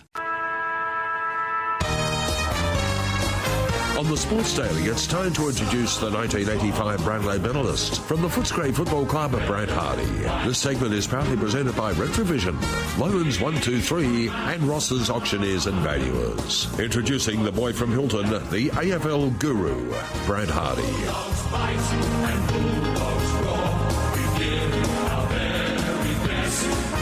Very good morning to you, Bradley. Morning, Diggers. Good morning, Timmy. Good to be with you. And the simple answer to that question, Diggers, is a lot. It is. It is. It's actually the same number as Lockie Neal. So they are on the same number. I'll give you an indication. Gary Ablett has had the most, junior that is, 55 he had in his career. Patrick Dangerfield has had 54. And you would think he will get a couple this year. Yeah. So he's probably, in all likelihood, at the end of this season, going to have more 3-vote games than Gary Ablett Jr. Gary Dempsey and Sam Mitchell both had 45, Brad. Yeah. Well, Demps played at an era where it was a little bit different too, because it's become a midfielder's medal, hasn't it? Yeah. You know, more recently, Gary was playing the old-fashioned, like playing the ruck and then drop behind the play and play in the back pocket on the fellow ruckman resting in in the forward pocket. How many did you have? Yeah, it was. How many do you reckon you had? Enough in 1985. You had 7, Bradley. You had 7. Yeah. 7 you had. 7 3-voters, 7 2-voters and 9 1-voters. Yeah, that's all you need. That's all you need. And I think at one stage, I think when he's second, when he's Brownlow, I think it was 2 lots of, was it 2 lots of threes? Was it 50? Did he get 54 or something? Because I can't recall, but they went back to the single umpires after that. So, yeah, no, he's fabulous. I saw him on the front bar last night. He's a jet. And you just forget sometimes how good these blokes were, because you see them now, and as opposed to what they were doing back in the day. But I did that game, as a matter of fact, because you might have been still working for the papers in those days as well, up at the Gabba, 55 in the first half against the Lions. And when he announced his real arrival on the scene, and his breakaway speed, as I say, players like Judd would survive in any era. As I say, they could cross eras and still be just as valuable back in the 50s as he would be today. His first 4 or 5 years at West Coast, before 07, when he battled the adductor and ultimately led to him going home, they were something to behold, Brad. The performance in the grand final in 05, I've said it on countless occasions on this show. It was like, when you watch a replay of that, it's like watching Chris Judd on Fast Forward, the way that he extracted the footy and ran away from congestion. Well, they had just such a beautiful mix, and what I mean by that, you talk about the Fab Four at the Brisbane Lions, and with Vossi led that way, and with Blackie and Acker and co. Well, the Eagles had that as well. Obviously had Big Dean in the leading the ruck, but you had Judd, who just scattled, he just went straight. Yep. He just ran straight. And he had a step and he had speed. You had Daniel Kerr, who was more of the basketballer, move sideways to him, run sideways. And then you had Ben, who was running the other way, arching the back. He would go against the tide. So you had the best of all worlds. That's why... and I think, and I often say it now, as we've said about GWS right at the moment, the way to try and stop the West Coast Eagles back in the day was lasso them in, keep them inside. You couldn't let them outside, because it would be a handball over the top to Kerr out wide, Ben going backwards the other way, or Juddy going forward, cutting a knife through you. It was that's why they were so good. All right, Brad, the big story that has just broken over the past half an hour or so, Tim English has recommitted at the Whitten Oval for another 5 years. How big of a result is this? Oh, yeah, no, it's good. It's good. I don't think it was ever really seriously worried about too much, because the parameters about it, we've got Neil Bullen wanting to go back to Adelaide, Tim, for a while, but family orientated. Well, Tim had that leverage, didn't he, Diggers, a little while ago when Rudy was playing for the West Coast Fever, I think it was, back in those, so there was a chance that he might want to go home, but that was all extinguished because she's been back in Melbourne for a little while anyway. And as I said, it was up to him. I mean, the 5 years, they weren't going anymore, not because, I think that's fair. And I'm not even sure 6 years got on the table from West Coast, to be honest. I think I think it was sort of, as you do, your managers use the leverage as much as they possibly can. But even if it did, the decision had to come down to, okay, well, you're going to be rich either way. Are you going to be happy with your football where you're playing? Because clearly at the moment the Dogs are well ahead of where West Coast are, and you can go back to Western Australia, play there for 6 years, be rich, come out the other end and not be richer football-wise, or you can stay where you are, salary sacrifice a little bit, and be hopefully in a plan to, who knows, go all the way. Your flinch reaction, Tim, as a West Coast man? I'm happy enough for West Coast to keep going down the Flynn and Bailey Williams path. Yep. Okay.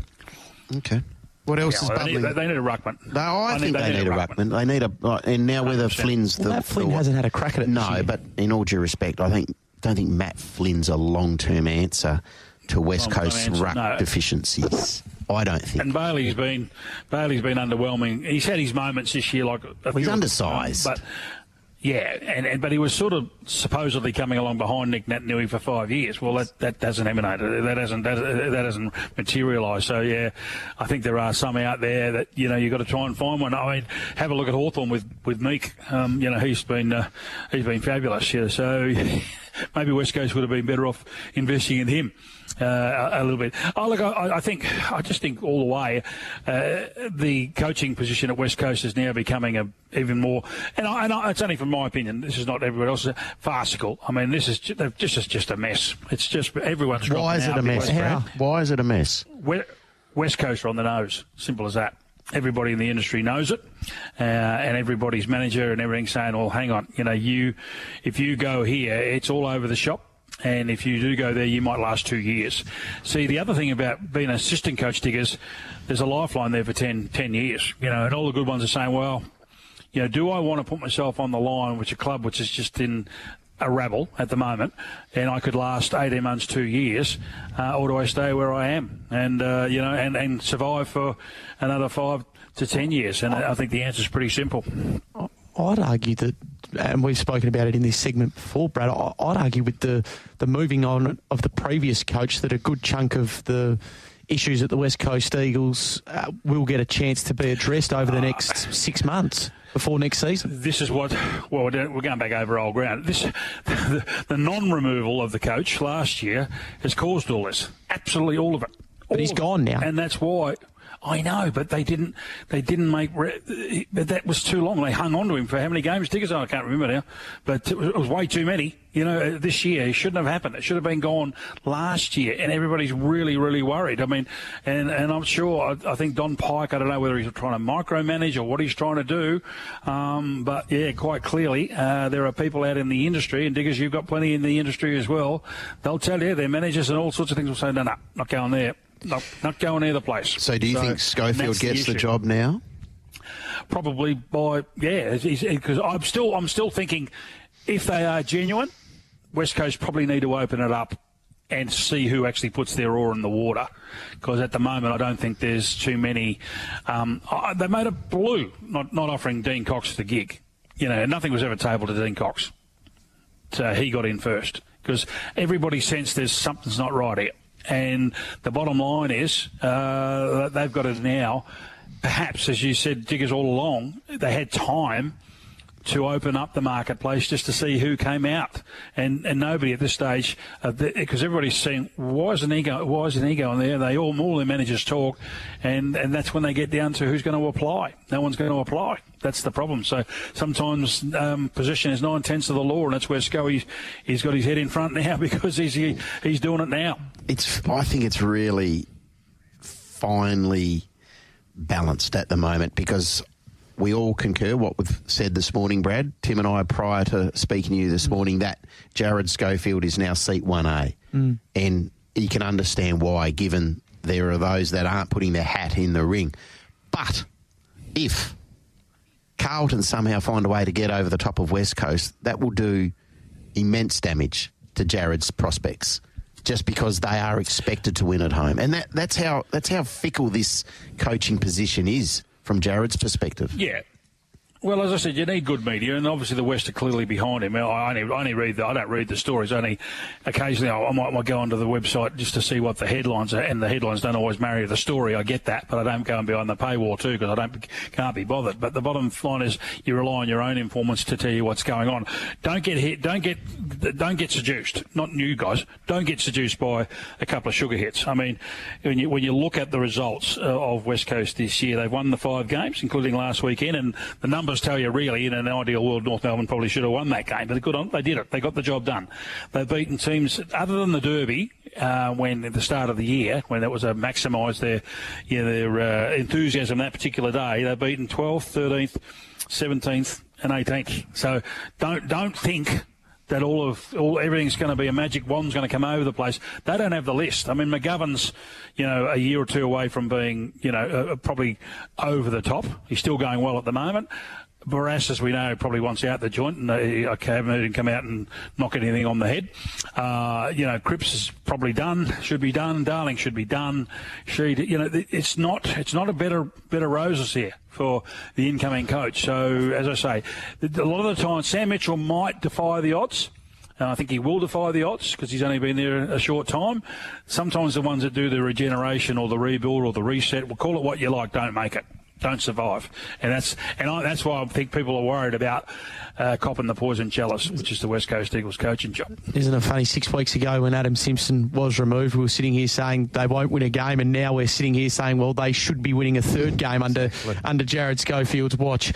Now let's get that will happen. That will happen because I said it's only because of the regeneration of him. He's done a terrific job. They tell me that in terms of when I say that Monday to Friday, they reckon the training's far, far, far better than what it ever was under Simpson, and that's a tick.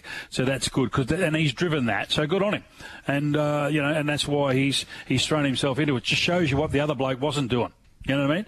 So, and that's where it's little incremental steps and starts with the training track. Come to training, put your best foot forward, and want to be better. Well, at least Jared's done that.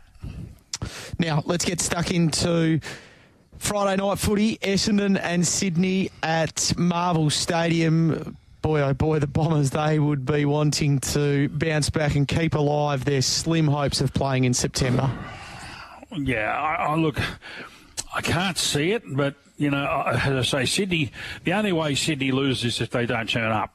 I mean, and what I mean by that, they probably thought of, the big wipe of the brow diggers last week, getting over the Pies, as I said, but they only played a quarter and a half. Pretty much, they beat Collingwood in a quarter and a half, and they don't want to be testing themselves on a quarter and a half against Essendon. Essendon, yeah, they'll be sort of hurt from what happened last week, and they'll be better. Dyson Heppel obviously hangs up the things this week, but that doesn't make any difference. I think Sydney win this. I think they have to kickstart. They have to get some momentum going into September. With 2 games to go, there is no more time to look for momentum. I think they win their last 2 games, Sydney, and just correct themselves a little bit going into September. Yes, Sydney for me. Sydney for me too. Saturday, first game, Gold Coast and Melbourne. Talk about jobs that might be a poison chalice in time. That might be the Melbourne Footy Club. They're all wanting out. Oh yeah. As I said, we've been on the money on that all the way through the year, and it's only going to get worse in about 8 days' time, Diggers. You know what I mean? Like when it's over. It's already bad now. And I think once the Glenn Bartlett thing gets to court, and it will. And the freedom of information kicks in. Geez, I tell you what, you don't want to be at Melbourne. What's coming out of there? It is a fractured club. And I haven't heard. Have anybody heard from Petrarca? I mean, you were on the money the other day, Diggers, about what. Has anybody heard from Petrarca knocking anything on the head? No. I mean, everybody's coming out. Melbourne came out and said, no, they'll definitely be here next year. Where's Petrarca? He's like Barras. He could knock all this on the head, but he hasn't. So you just have to think that things aren't. And what I'm being told behind the scenes that I can relay to you, Tim, is that the blokes who behave and the blokes who don't behave, you know what I mean by that, are fighting. And that's no good. You're going nowhere. It's got a bit of, dare I say it, Brad, I'm sorry to say, it's got a bit of like the Western Bulldogs with Dunkley wanting out, and like there's those who feel that they're 100% committed, and those that are committed are looking at some others going, I'm not sure they're all in. Yeah, civil war is broken out at Melbourne, and I think that, I think back in the day, but it was probably, Dunks had a different take on it, but the bottom line was with Stringer, of course, who was the other fellow went down to Geelong, Diggers? Dalhouse? Little half-ward flank. Dalhouse, yeah. A few of them moved on, and eventually they were able to get the boat back on the channel, but at the moment the numbers are too much transgressing at Melbourne, and it's not sitting well with a lot. And the Gold Coast for me. Yep, Gold Coast will win. We have to keep rattling through these games. You'll be keeping a close eye on the Giants and the Dockers on Saturday afternoon, Brad. Yeah, the Giants win this, and we were worried last week about Tracy, whether it was something that was more detailed or not. Obviously, Darcy won't play. Doesn't look good. And they know they're too hungry, the Giants, to let this one slip at home. So we all wait with bated breath to see what happens with Port Adelaide and Adelaide, and then Port Adelaide and Fremantle next week. Happy to be with the Giants at home. Likewise. Collingwood Brisbane grand final rematch. I'm going for the Pies. I don't know why. I just got this gut feeling. As I say, Brisbane have been magnanimous in terms of games won. I don't think we've all been convinced about exactly how good their form is. I think we've all got flaws. 9 games they won. Sometimes they think, we'll be right, we'll beat Collingwood next week, but I'm not sure they will. Not sure they will beat Collingwood at the MCG. And Collingwood's still got, no chance, but, mathematically they're talking it up. And I just got a funny feeling Collingwood are going to pull one out of the fire on Saturday. Okay. And that'll be Brisbane game, Eastern Standard. That'll be Brisbane done from a top 4 point of view just about as well, if that happens. Yeah. Well, as I say, I don't think they'll make top 4, but they'll make the 8. We know that. But the bottom line is that they might cost themselves a chance here. Okay. Just too much at stake for Brisbane, so I'll be going with them. I don't think they'll make 2 unforced errors in a row. Brisbane for me. We get to the showdown Saturday night. Port 146, the Crows 270. Yeah, I'm with Adelaide, but I'm obviously Walker out now. I got a poke in the eye last week from Big Tim, so he won't be playing. But no, if Adelaide, people again underestimate it. Even though the Dogs blew a chance, Adelaide played bloody good footy last week. They were really, really good. If they come up with that again, and Port Adelaide just got past Melbourne, and they've just been winning a few games, so I'm going to go with the outside of there too. It's with the Adelaide Crows, I think, and that sets up an absolutely salivating clash between Port Adelaide and Fremantle the following week. To be fair, Adelaide's form in the last 4 to 5 weeks, they pushed Geelong down there. That's good form lines. Yep. So you can see why Adelaide are going to be tipped by some. Not sure yet, maybe leaning towards Port. Yeah, I'm with Port and Adelaide's form over the last 4 to 5 weeks. It just shows why their season is the greatest waste of any of the 18 clubs this year. They should have done so much better than they have. We get to St Kilda and Geelong. The Saints 260, the Cats 150. The Cats just needing to be on red alert here. Yeah, they do. They do, because they don't necessarily like Marvel. I don't know why, but it shouldn't be an issue for them. St Kilda are going okay, so I think Geelong get the job done and St Kilda move on for another day. Geelong? Yeah, Geelong too much at stake. Doggies and North, should be the Doggies taking care of business. Yeah, you got to try and find a stand-in ruckman, but it looks like Sheasel's obviously out for the remainder of the season by the sound of it, so that's a bad luck for him. He's been fabulous for them. The Bulldogs will take it into the last round against the Giants. Yep, they will, and Hawthorn, they'll do the same against Richmond, you'd think. Yeah, just got to be a little careful, and then Sammy Mitchell, he's got them on red alert. He knows that every game they play is an elimination final, but they should be too good for Richmond, who, in the major part, it looks like half a dozen of them have checked out, so that should be enough for Hawthorn to do it well. Yep, and West Coast and Carlton end the round. Well, it's interesting, isn't it? The market's gone upside down. I think now West Coast are into favourites, aren't they, Diggers? I think I read or saw a couple of corporates. Yeah, so not surprising. So, but just be wary, though. I mean, Carlton have got their backs to the wall, and again, I know they've got so many out, and sometimes that can work against you. If you're West Coast thinking, oh, well, we just have to turn up. Well, they don't. Look, West Coast should be, if they don't beat Carlton, well, geez, there will be an uproar. They'll beat Carlton. It's as confident as I've been in a West Coast Eagles victory over the last 3 years, Brad, and there haven't been many of them. Can Diggers and I borrow your house to put it on? Then you'll have two houses. I think they win as well. I think they win. The other mob's just banged up. Where is that house going to be, Brad? Peppy Grove? Where's the current one? We'll tell you off air. We'll continue this conversation off air. All right, Mortz, Nude and also Frankie Lee. Absolutely. Group 1 Mortz, and don't forget Nude and don't forget Frankie Lee tomorrow, boys. Get yourself a bottle of vino to watch the races and the footy all the weekend. Have a good one. Hope the punters win. Beautifully done. There is Brad Hardie, the 1985 Brownlow medalist. You win some, you lose more. For free and confidential support, visit gamblinghelpline.org.au. All right, Paul Stewart's with us on the line. Paul, good morning to you. Morning, fellas. How are you? Very, very well, Paul. Thanks so much for your time. We'll talk greyhounds in just a second. I've received a text message from a good friend of yours, and he wants to know whether you're tipping Miss Sky High on the weekend. Off her trial, you'd be hard-pressed not to. She was, really good on the trial, so... I'm no form student, but she looked pretty good to me, so I can only say she should go pretty well. I think she will. I think you bang on. The trial was outstanding. Good morning, Shayne Williams. Now, Paul, Bezecchi, we just spoke about Bezecchi's prospects on Saturday night with Peter. What are your confidence levels like regarding this chaser? We can end that combo pretty quick. He's going to come out on Saturday. He's just got a little bit of a slight hock issue, so he's... coming out on Saturday night, and I'm trying to get him ready for the Mandurah Cup at the end of the month. Well, it's the beginning of next month, so yeah, he's out on Saturday, unfortunately. Okay, so, but it's not long term, as you said. You're hoping to still have him be seen in action later this month?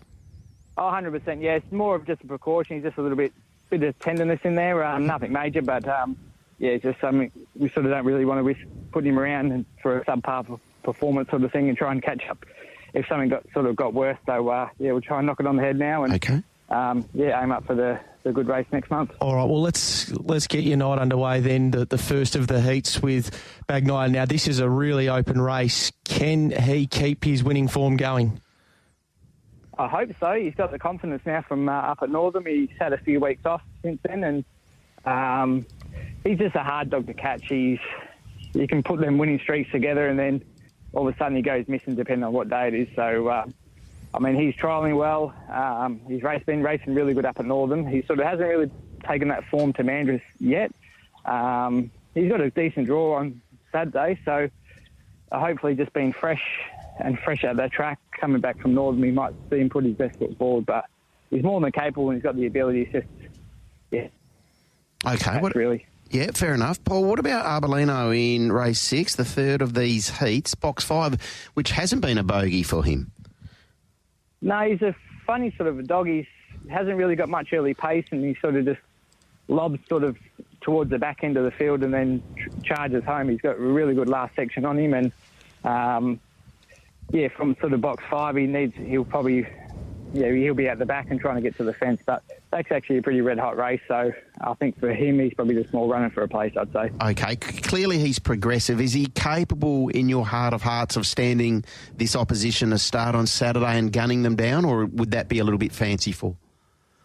I think it's probably a little bit too out of his league. On a good night, he's probably capable of a 27-3 run, and that's with getting clean traffic. So, up against them good dogs, he needs a lot to go right to sort of get down to those times. But, he's always there for a place, that's for sure. All right, so that's a look at the heats. Just your night, it gets underway in race number 3, Ironworks. What did you make of the debut performance of Ironworks earlier on in this month?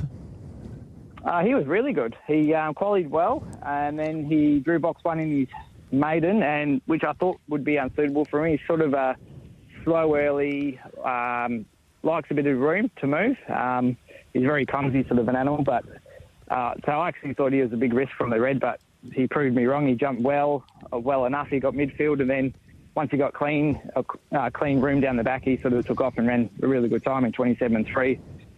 He's out to the pink on Saturday, which will suit him because he'd just be left alone to do his own thing. And his run home times are, like red hot for a young dog. So if he can just get clean running, he should go pretty close. Okay, what about Urbanity? Can she win the opener? She's fast. She's the brother to Ironworks. Yep. Same sort of prospect, slow early, bit clumsy in the field, but she just needs to sort of, if she gets a clean look at the lure, going down the back and gets herself into a good spot, she can run home very strong as well. So, she's a chance for sure. All right. Who is the best of the team when you consider all of Saturday night and a couple in on Friday night as well? It's a tough one, actually. I'd probably have to go with Ironworks. Just drawn there where he gets left alone. He's pretty fast. He's clumsy, but being out there, he can do his own thing, and hopefully he's got the ability to get the job done. A lot of really good each-way chances throughout the course of the weekend, Paul. Good luck, and also good luck on the thoroughbred front as well. Let's hope that it can be dual code success for you. No worries. Thanks very much, guys. There is Paul Stuart with us on the line. All right, just a couple that are coming through on the text line here. Thanks to Retrovision, race 5, number 6 is Digger's Best. You can take him on. The Shayne Train, race 4, number 1, race 6, number 4, race 10, number 8, his best for today. Also, a shout out to Ray Hickson. His each way best of the day got up yesterday, race number 6 at the Kenzo, County Kilkenny. $6. Well done. Nice, Ray. Very well done. Happy with that. One from Rusty Gates. I was interested to hear Matthew Lloyd has encouraged the Eagles to offer Ken Hinkley a 5-year contract to become their new coach. I'll say it again that all recycled coaches in the AFL are currently out of the 8. If the Eagles appoint an experienced recycled coach, the first news conference will be about a 5-year time frame to rebuild the Eagles, whereas the appointment of a rookie coach, the expectation would be of immediate improvement and success in the first year. If that doesn't happen, we'll fuel the debate that their appointment was a mistake. If Ken Hinkley doesn't win a final this year at Port Adelaide, what happens there? He doesn't stay in Adelaide, surely, does he? It's a tricky one, isn't it? It's a really tricky one because that's been the knock. Yeah. They've had some looks and they haven't grasped their opportunities. You wouldn't want to be Ken Hinkley if they go out in straight sets. I'll just put it that way. No. Oh, look. So did the Eagles wait that long? Well, they've got time. West Coast can wait. Yep. Because I would dare say if you're prepared to wait, you can have a serious conversation in the middle to late part of September with Brett Montgomery. Now, he's aligned heavily to Adam Kingsley at GWS. You would think they're going deep into September, or certainly going to be active in the second week of September. So, for mine, there's no rush. And West Coast have said they expect that the position will be filled by the end of September. That's still 6 weeks away. So you can, at any time you want, you can have a conversation with Adam Schofield. You can ask him to do a presentation. What are your philosophies? What are you seeing? Let's get to that. You can do that. You just might have to tread water for a little bit and then suss out some of these assistants, or, in Ken Hinckley's case, a head coach who is active in September. All right, we'll take a short break. Back with more in a moment. News, views, interviews. This is the Sports Daily with your hosts Tim Walker and DB Beecham. And Brad McManus is with us to round out the show. Hello, Brad. Hello, Tim. How are we, Jen? I'm going well. What about you? Yeah, wonderful. Good to hear. You sound wonderful too. Sounding wonderful. Up and about. Belmont, Saturday. How'd you go with these markets? Yeah, a bit quiet from an activity perspective, Timmy. I think punters looking at that forecast, 10 to 40 mil during the day, and maybe a few sitting on their hands waiting to see what happens there. Bradley, good morning. Sorry, I was just going to ask you about the feature, the Blue Spec Stakes Triple J, $2.45 this morning. What's been the action here? Yeah, nice early $2,500 bet there at the 250 diggers. So, so punters certainly keen to get involved in that race. It's the good go, but there's been some pro money for horses like Crescent City and Admiration Express as well. So a good little betting race. But yeah, Triple J's got the bulk of the money so far. It's been a revelation, hasn't he, this horse? Bradley's got on particularly well with him. He rides the speed, he does it at both ends, and he keeps jumping the bar when it's raised. Strength to strength, isn't it? Just that these, it's a bit of a theme of the winter, a few form horses, and they just seem to be holding it. All right, now the opener, the Drummond Golf Plate. Bondi Bay's the $2.90 favourite. Any activity here? Quite activity there. A bit of sharp money Bondi Bay with that jockey engagement, certainly getting the attention of plenty of punters. Aside from that, it's a pretty quiet start to the day. Now, Ginnivan is the favourite in the second. It's a good competitive 72 plus 1,000 metre event, Brad. What's been the market reaction to your prices thus far? Yeah, this murky weather certainly hasn't got in the way of text messages being delivered at Steam's diggers, because 420 to 380 Songar, and we're standing it for a stack at this stage. All right. Just good to see the reception still working. The old 3 or 4G hasn't been shut down yet. 1,400 awaits us. Race 3. Captain Pluto's the 265 favourite. Yeah, what an insane return by this horse, and a few punters didn't miss it and are happy to follow up second up at the that early 280s, gone now in 265, and a couple of Sharpies very keen early, Captain Pluto. Okay, the Sharpies keen about Silver Eye, Bradley, in race 4. He's been knocking on the door, this horse. Back to 1,000, very interesting, but one local pro certainly very keen and had a good crack at that early 250 and 225 there, Silver Eye. Certainly looks at being probably one of the better supported runners of the day. Are they going with Queen of Jerusalem again in race 5? They are politely declining at this stage, Timmy. Right. This race is very quiet. A bit of each way money out wide, Tiff's Flat, and down the bottom, Buckeye Bullet. But Queen of Jerusalem, friendless so far, out for $3. Okay, now race 6, Brad, is a graduation 1,200 metre event, and we get to see Miss Sky High back at the races. The trial was electric. She's currently $2.30. What price did you open her? Same price, $2.30, but there's certainly been a number of punters keen to get involved early. $2.30 was enough for them, and this guy, we're excited to see what she can bring this preparation, and there's punters that are keen to let their wallet do the talking as well. Okay, let's get along to race number 7. One thing punters love is a winner, and Sentimental Bell certainly proving to be that of late. Sure is, 210. That's enough to be getting some punters involved. So it might be a few multis flying around this weekend, I reckon. It's Sentimental Bell very well supported, and a little bit of money, Brave Strike as well. Friendless at this stage, Autumn Rebel, really interesting horse upon return. Excited to see what it can do this preparation. One thing with Sentimental Bell, we know that she'll handle the going out there on the weekend. And the last is a good competitive mile event the 1,650 metres. It's a graduation event, and it's a very condensed market here, Brad. Yeah, brought me to tears pricing this one, Diggers. This is a tricky little affair, and actually punters probably seeing it the same way, to be honest. There's been money for Arcadia Knight, there's been money for Prey again, there's been money for Cisco Joe, and a little bit of money for Iceberg, so bit of a head-scratcher here. Who has been the best back runner on the day? Well, there's got to be a tip of the cap to the text message crew with Songar there, very well supported. Triple J as well. They're probably the two at this stage, expecting more money to come for Silver Eye. I think we need to get in on this text message business. We've been saying it for a long time, but there's just not enough communication that comes our way in here to snip the early prices. Brad, is there? I'd love to receive it at about 7:30 Thursday morning if you can, please, Mitchy. To be fair, Brad, I think you should know by now that if Mitchell likes one or it's in the market or it's going to be in the market, the messages are going to fly. Yeah. Is that what we're thinking going forward? And we love it too. Like, play, show your hand, play your cards. Absolutely. They show them in trials. They race well. They race consistently, and that's what we love. Yeah, exactly right. Very nicely done. Thanks for your time this morning. Trade up the Savo, apparently. Yes, it's on. And Mart's in fine form. Yeah, live format. So prayers, it'll last another week, I reckon. Good luck. See you, mate. You win some, you lose more. For free and confidential support, visit gamblinghelpline.org.au.